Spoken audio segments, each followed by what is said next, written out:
Tonight, what I was hoping to do is just go over a couple of the features that you can find on the Vermont Comprehensive Assessment portal, those being the reporting feature, so that we can kind of look at the different Smarter Balance assessments and see some of the information that you can get from those. And then kind of in like a second part, I'll take a look at the tools for teachers, which has a number of resources that can be very beneficial for lesson planning in your classroom. And we can look at a couple different ways to search for resources in there. Let's get started with the reporting feature. And let's see, I'm gonna hide the shared videos of each of us.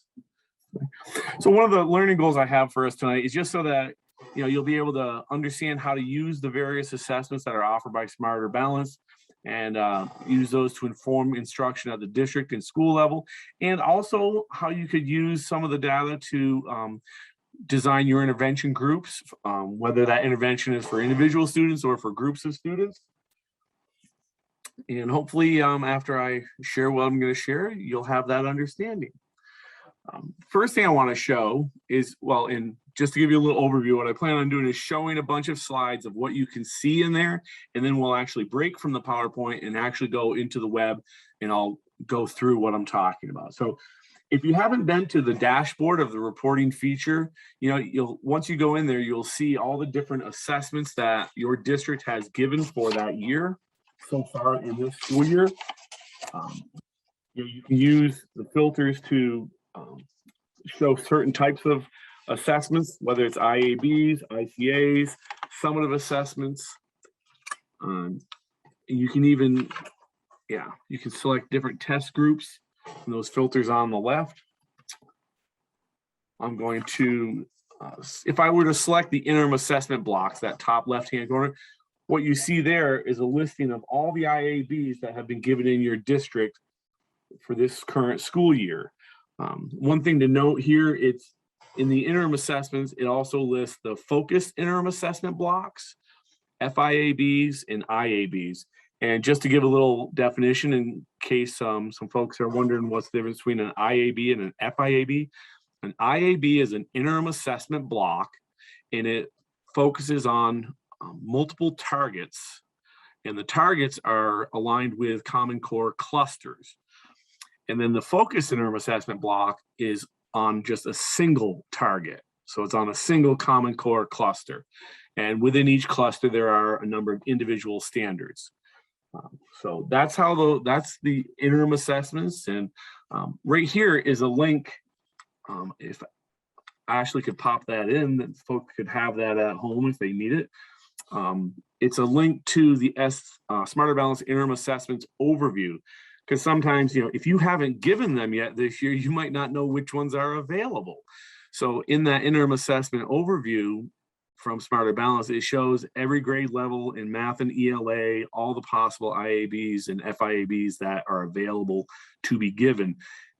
Those can be assigned through the TIDE portion of the Comprehensive Assessment portal, which is not a topic of tonight's discussion, but could be a good discussion later on. Okay, next. Another thing that is possible to do is when you look at the FIABs or the IABs for that matter, it'll give you a report of the 5 items on which your students perform the best and the 5 items in which the students perform the worst.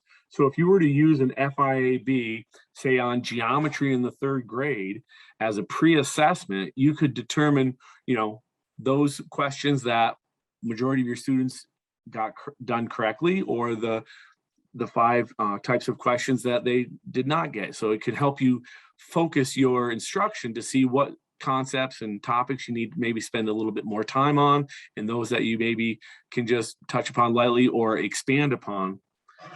So that's just one way that you can use it to kind of build maybe it's that math menu.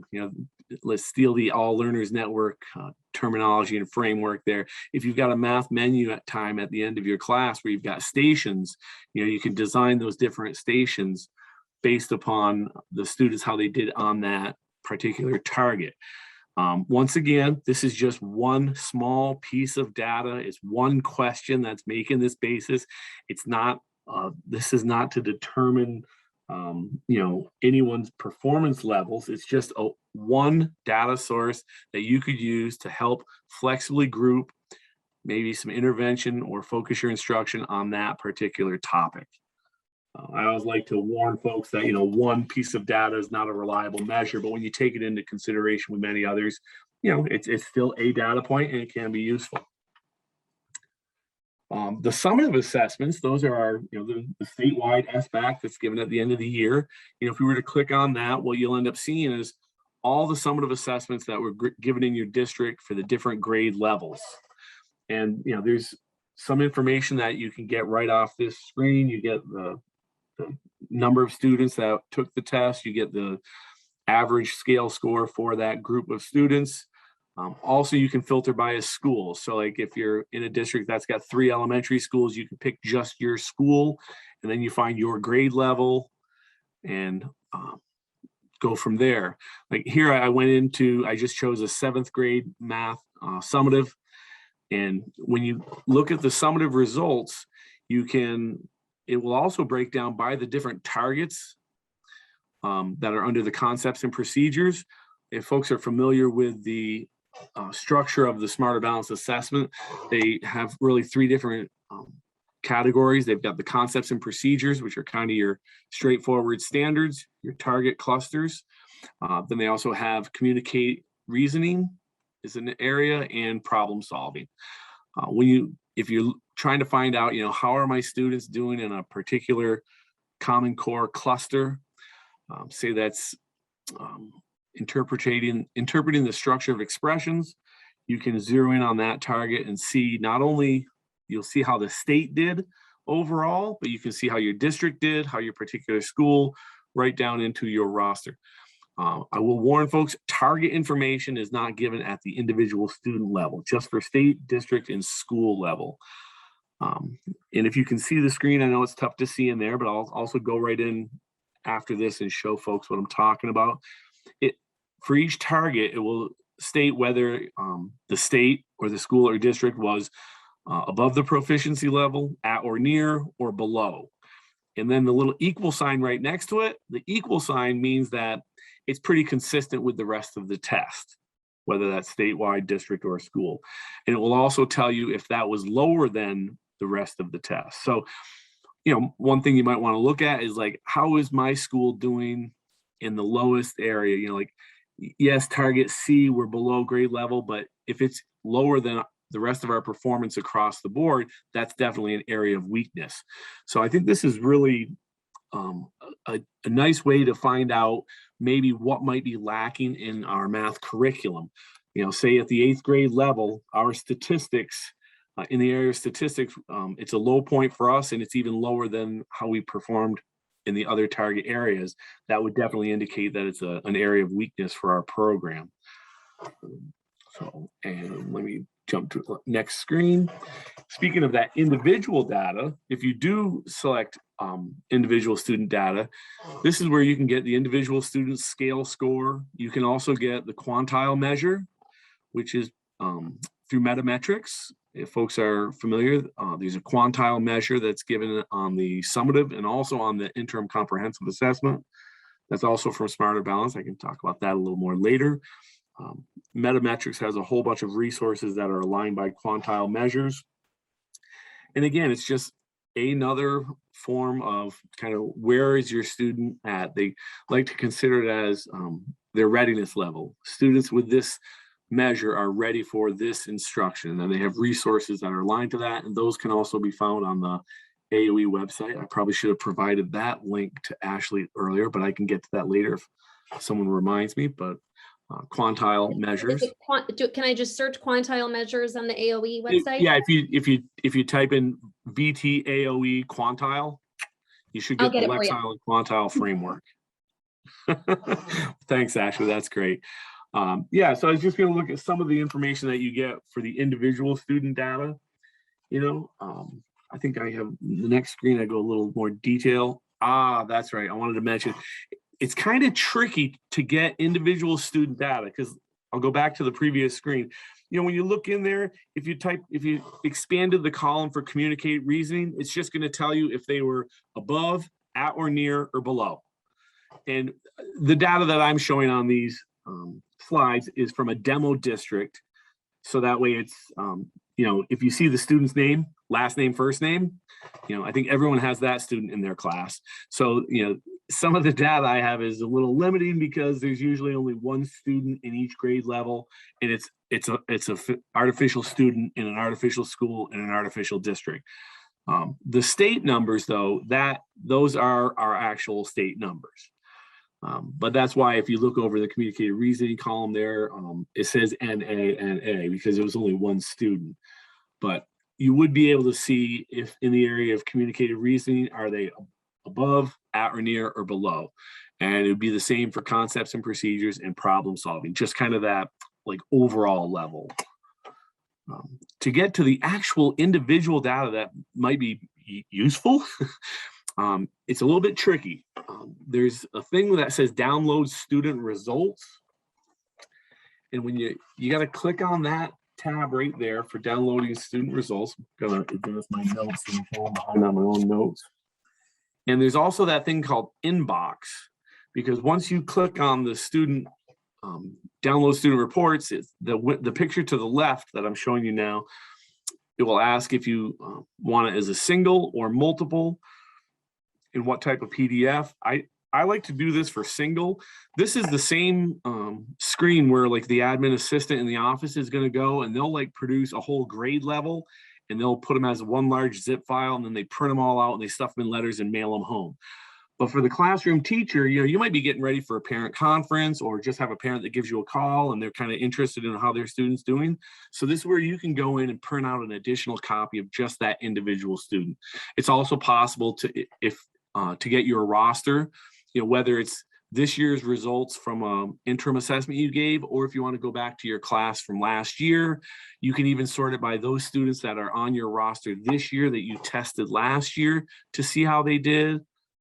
So there's multiple ways, but one of the most straightforward, you find an individual student, you select their report, and you generate it. Then the screen to the right shows where you have to go get it. You have to go to that little inbox. I'll bounce back a slide to show you, which I'll bounce back to. Those are all in the upper right-hand corner of the dashboard, the inbox there. So you have to go to your inbox to actually select the student PDF, and then from there it'll open up and you can print it. And this is what you will see. This is just page 1 of that. So again, this is first name, last name, that student that everyone has. And this student on this particular assessment only scored as a level 1, and it gives a description of what that level is, has their quantile measure. There's a description of what that quantile measure is about. So that's the information that you get there. Because I've talked with some folks and they say that it's tough to get individual data, and it's there, but yes, it's a little tricky to get to. Now, this is a point where I was going to say, if folks are already familiar with how to get in the portal, you might want to go in there and actually see if you can find an individual student of your own. For those that might either need a refresher or are wondering what I'm talking about, when you go to the Vermont Comprehensive Assessment Program portal page, which it does look different this year, Ashley and I talked about that earlier, but you'll see a bunch of different icons. And if you scroll down, you'll see the one for Smarter Balanced Assessment, and that's got all the math ELA assessments. It's got the summatives. Any assessment that you've given, this is where you can find information on that.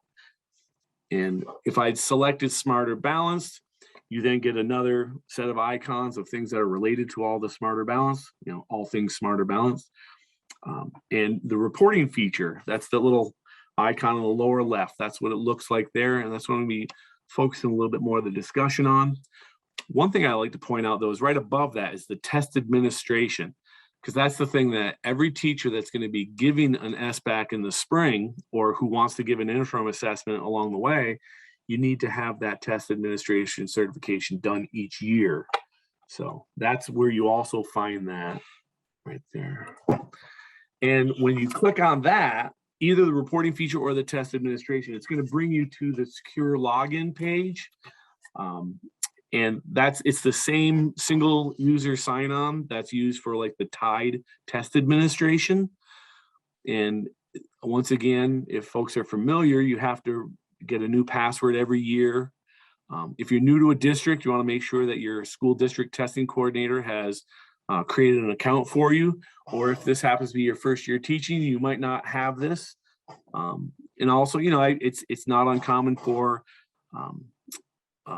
a school district testing coordinator to maybe not think that folks are going to be using the interim assessments if it's not done as a district or as a school, which I think the interim should be kind of done across the board, you know, kind of that horizontal and vertically aligned curriculum. You know, it's there's some great tools in there. But so this is where it'll bring you automatically right to that secure login. And it's the same password that you use for the TIDE system if you've already updated. Once again, if you don't get this screen, make sure you talk to your school district testing coordinator so that they create the account for you. And then once you log in, you get to the dashboard. And one of the most important things you want to do here is you might want to change the reporting time period, because like I said before, it will bring you to this current school year. And if you haven't given an interim assessment or anything, there'll be nothing there. So you look at a blank screen and wonder, well, that's useful. But like if you're trying to get last year's SBAC results from the spring, you would need to change that reporting time period, which I've got circled here in red. And once you've changed the time period and you see your summative assessments from the previous year and you click on that icon, I kind of skipped a step here because you'll see it will go back. Well, once you select on the summatives, you'll get all the grade levels. Like this is actual test, the district demo data for the 2021 school year. And you see in my demo district, I only have one grade level that I have as a demo to show you. But again, on this screen, you'd have all the grade levels in your district that were given a summative assessment. And right from that main screen page, you can see the grade level. You can see when it was given. It was the spring summative. You got the number of students. I have only one in my demo district. It's a district of one student. And you can see what the average scale score. Again, if you only have one student in your district, the average score is the score, but I'm sure when you have your actual data, it will be for that whole grade level what the average score was. And then what's neat is there's that little eye in the little green eye there next to the number. And if you kind of hover over that, it will show you what the cut scores are for the different levels. And that was really the last slide, because the next one I was going to ask how I did. But before I do that, I'm actually going to, I wonder how do I think if I do escape, yes, there it is. And so I can actually show you what I was talking about. Can you see my, I got a tab open here? Yep. Let's see, the easiest way to find this, Vermont AOE, and then I type in comprehensive, and I've already been there, so it pops right up, but just type in comprehensive assessment program portal. You can even just do comprehensive assessment portal, and it will bring you right to the search, and there it is. You click on it, and there's the new look assessment portal. And like I said before, you scroll down to find Smarter Balanced Assessment. We click on that and we get everything Smarter Balanced. You can see the TIDE, that's where you would set up a test if you were going to give an interim, or even when you go to give the summative at the end of the year. Your test administration certification, tools for teachers. And now way down here, there's that reporting feature. This is how I can get to my data. And like I said, it will bring you automatically to the secure login page. Okay, secure login. Cool. And here's my dashboard for this current year. And like I said before, I can show you if I went to an interim assessment block. Oh, I'm gonna just, I'll go to that interim assessment block. Whoops, I don't want ELA, I'm sorry. I could do it for ELA, it's kind of the same. But if I look at those interim assessment blocks, I can see, there was an FIAB, grade 5 place value systems. For 5th grade, they used it as a pre-test. There was one student, again, this is my demo district data. So if I just click on one of those, I can see how are my 5th grade students doing on place value. So it's not applicable for the state. It does have it for the district because, like I talked about, that horizontally aligned curriculum. If every 5th grade in your district is giving this same place value interim assessment as like a pre-test, or it can even be used as a post-test, however you want it to use that. It's a nice way to kind of see how are we doing across the district. Can definitely help out for fidelity of implementing your curriculum. That's one thing. And then, you can expand and see what were the 5 questions on that interim that the students did the best on. You can see what 5 items they did the worst on. You can look at all the items in there. And what's really neat, the numbers, that will bring you to the actual item that the student saw. And then you can click on the rubric and resources, and it's claim 1 concepts procedures. Now, the next thing after what follows is actually the target, the Common Core cluster. Probably sounds familiar, that students can explain and apply mathematical concepts and interpret and carry out mathematical procedures with precision and fluency. So, you can get, like I say, you can see the actual question that your students got right or wrong. And that's what I think that really could be used for like that math menu time to see which students maybe might need some, if I use this as a post assessment, I could find out what students might need that, reteaching opportunity, or what students might need some enrichment opportunities. So it can really help me kind of, flexibly group my students. Yeah. And I'll go back out to the dashboard. I want to show you in particular that changing the reporting time period. So like if I went to last year, what really if you want to see who your students are now, you can just leave it as today's date. But say you want to see all of my students that I had last year, you want to go back to, let's say, June 11th. It was at the end of last year. So I'll get all the students that I tested last year. And the dashboard will automatically change to the 2021. And then you can see all the different assessments that were given in your district last year. And I just want to, whoops, that's the all assessment. Here's the summative math. And again, like I said, in my district, I only have the 1 grade. In your district, you have multiple grades. And then when you click on that summative to see the grade, once we get there, you could also, that's where you can drill down by your individual school.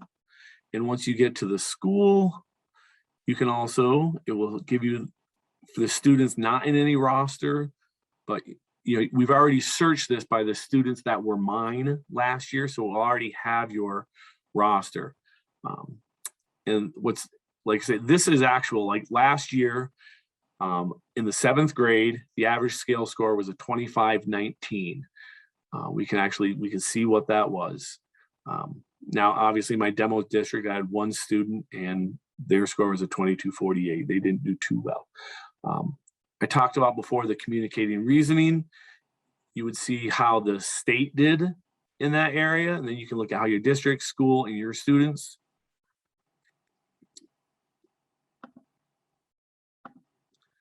Same for communicating reasoning. And then the concepts and procedures. This is the one that I really like. And there's the at or near. So again, they're broken down by targets. If you might be wondering, oh my God, I can't remember what Common Core cluster is target A. Well, that's what that little target A is, to analyze proportional relationships. Okay. So what's kind of nice is this is 7th grade data, and all of Vermont was at or near the standard for analyzing proportional relationships, which is kind of good. Then you can see we have a number that are below the standard. Target E is another one we did at or near, was draw, construct, and describe geometrical figures.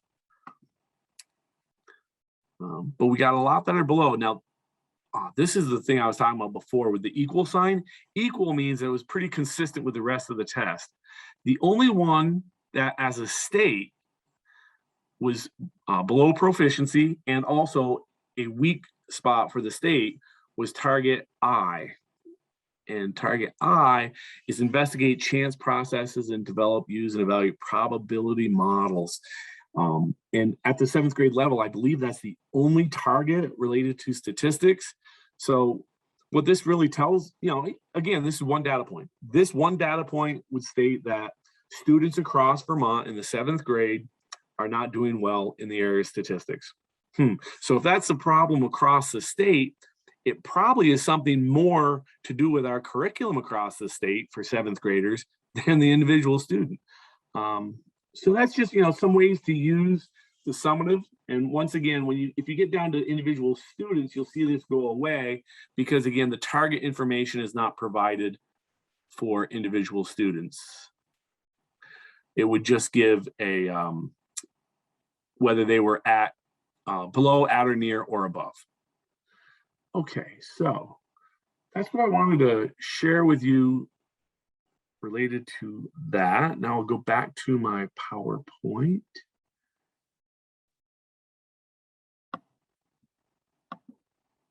Slideshow from current slide. There we go. Now, are there any questions so far? Well, I guess, that'd be the next slide right here. So I guess I could ask, how do we do? Did I help you to understand the various assessments that are out there and maybe how you could use them to, whether that's inform the district or school level curriculum revisions, or maybe help with intervention groups for those students, whether you use the interims as a pre-assessment, post-assessment, or whatnot. Hopefully we did a good job. And the next I want to do is spend some time to look at tools for teachers. And if you haven't explored tools for teachers, oh my God, these are pre-made lesson plans. It's a great resource. I mean, if you're that 7th grade teacher and you're saying, okay, great, we're not doing well as a state in the area of statistics, well, what does Smarter Balance have for resources on how to teach that concept? And you could find that. So Ryan, before you jump into yes. that, Marianne just asked, is there a way to see school trends by topic, to disaggregate it by just school and then look at the specific content?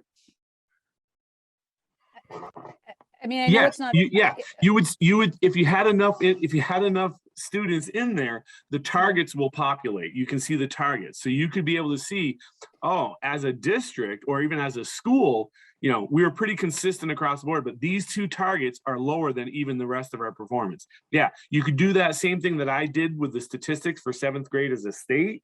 You could do that for different targets at your school and district level.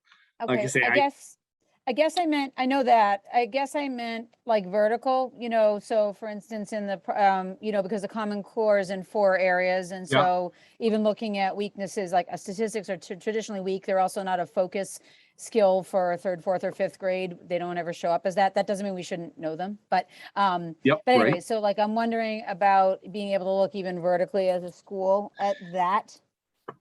It can't be by target because the targets are grade level specific. I understand that. But since it's from a STEM cluster, I didn't know if there was a way to just look vertically at those pieces, problem solving week across the grade, something like that. You can do that for your school just by overall SBAC score. If you wanted to get into the different sections, like if you want to see how are we doing at communicating reasoning, if say you wanted to follow a cohort to see how your 3rd grader, from 3rd, 4th, 5th, and you want to track that cohort of students, you'd really have to pull out, you'd have to use that change reporting date, get the data from one year, record it into a spreadsheet, change your reporting date, get that next year and do that. Yeah, I know sometimes if I want to get that specific, I have to have the folks over in the data management division create the Excel spreadsheets for me. So it's not, it may be in there, but it's not readily mineable. You know what I mean? Yeah, I know I'm doing that. I just want to make sure there wasn't something that I was missing that I didn't need to download and do it just by broad. I even mean just sort of like looking at last year's scores and looking at, how are we on problem solving versus some others, both in grades 3, 4, 5, those kids that we had last year in 3, 4, 5. And I can do that. I just didn't know if there was an easier way to do it. Yeah, no, there's no way that I know of. Okay, good. That's, at least I'm not wasting my time doing it then. Thank you. Right. I know I used to do those same things you're talking about right there. Because I'm all about tracking the cohort because, when we're looking at 7th graders this year to 7th graders last year, it's different students. So you really want to be able to track that cohort in whatever you're looking at. Okay. So I'll go to the next slide. Tools for teachers. Once again, I think I showed you the icon before. It's on that same Smarter Balance page from the Vermont Comprehensive Assessment Portal. Just rather than clicking the reporting feature, you click the tools for teachers. And if you haven't logged in yet, it will bring you to that secure login page.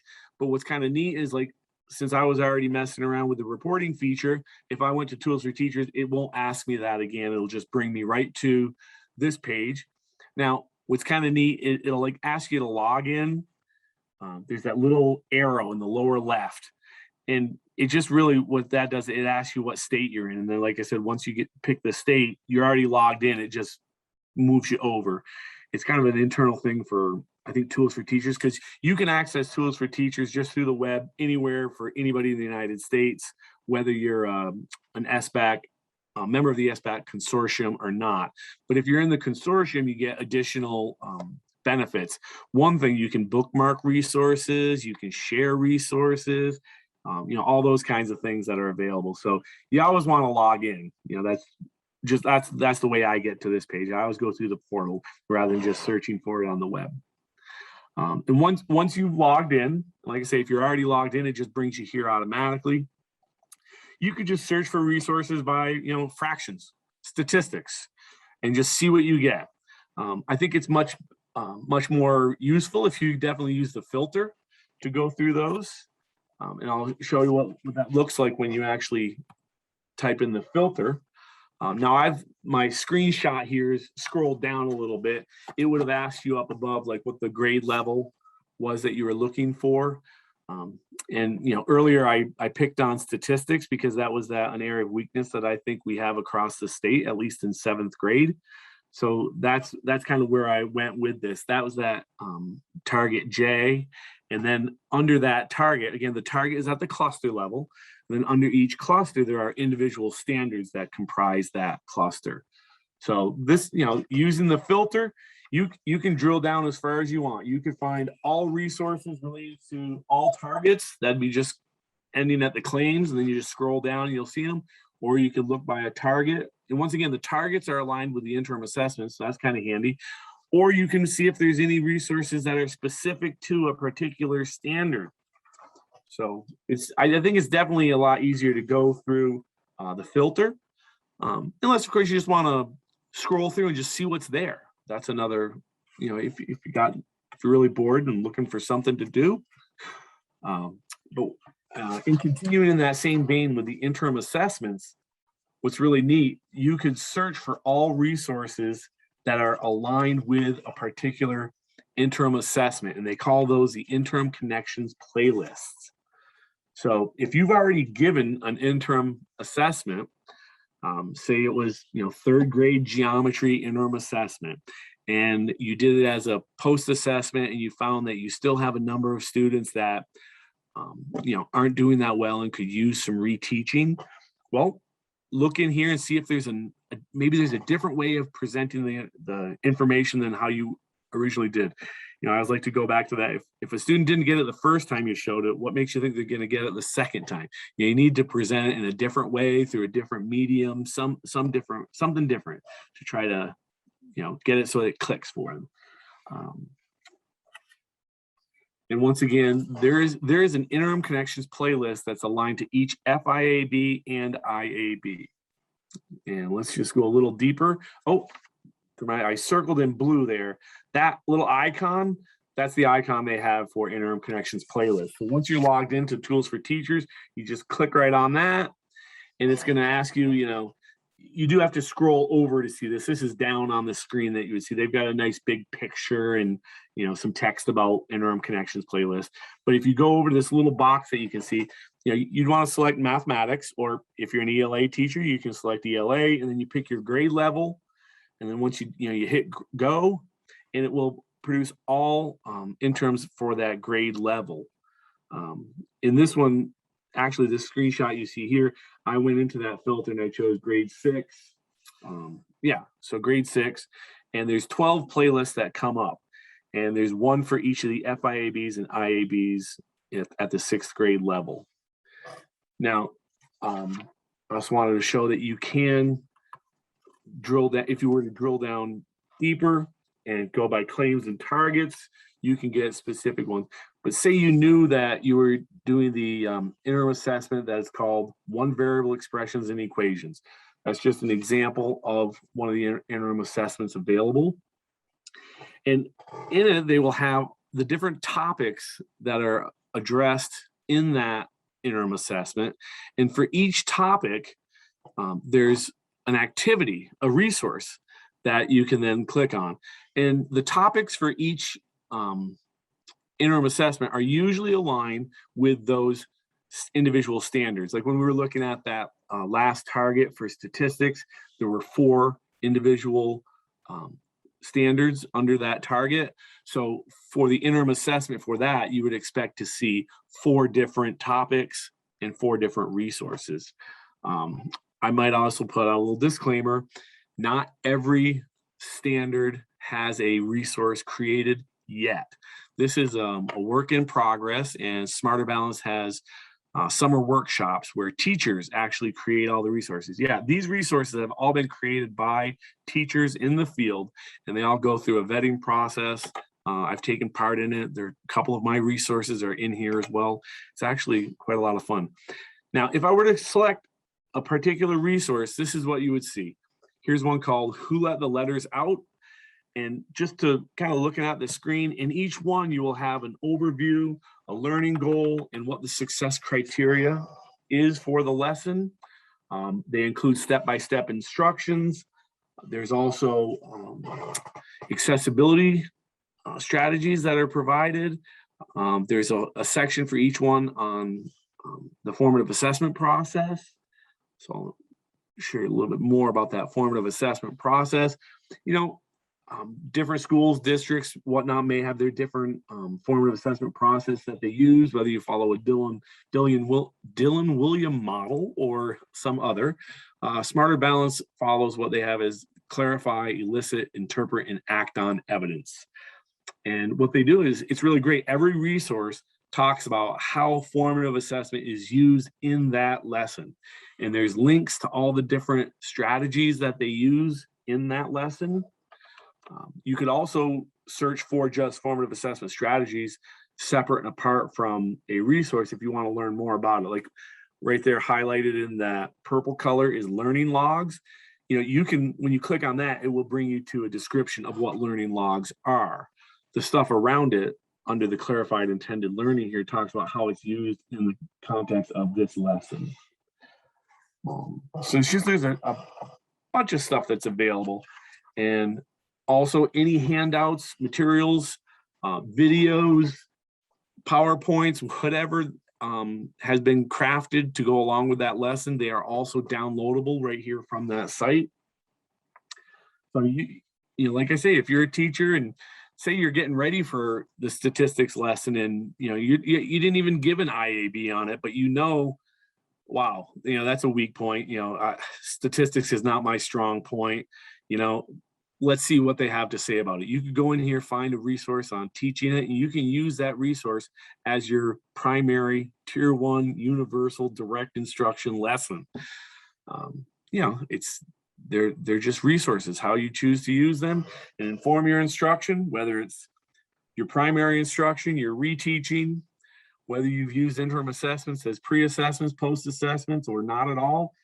They're there for teachers to use, and it's a free resource for every teacher in Vermont. It's just, I think it's a great tool to give you something to spice up lessons or help you out.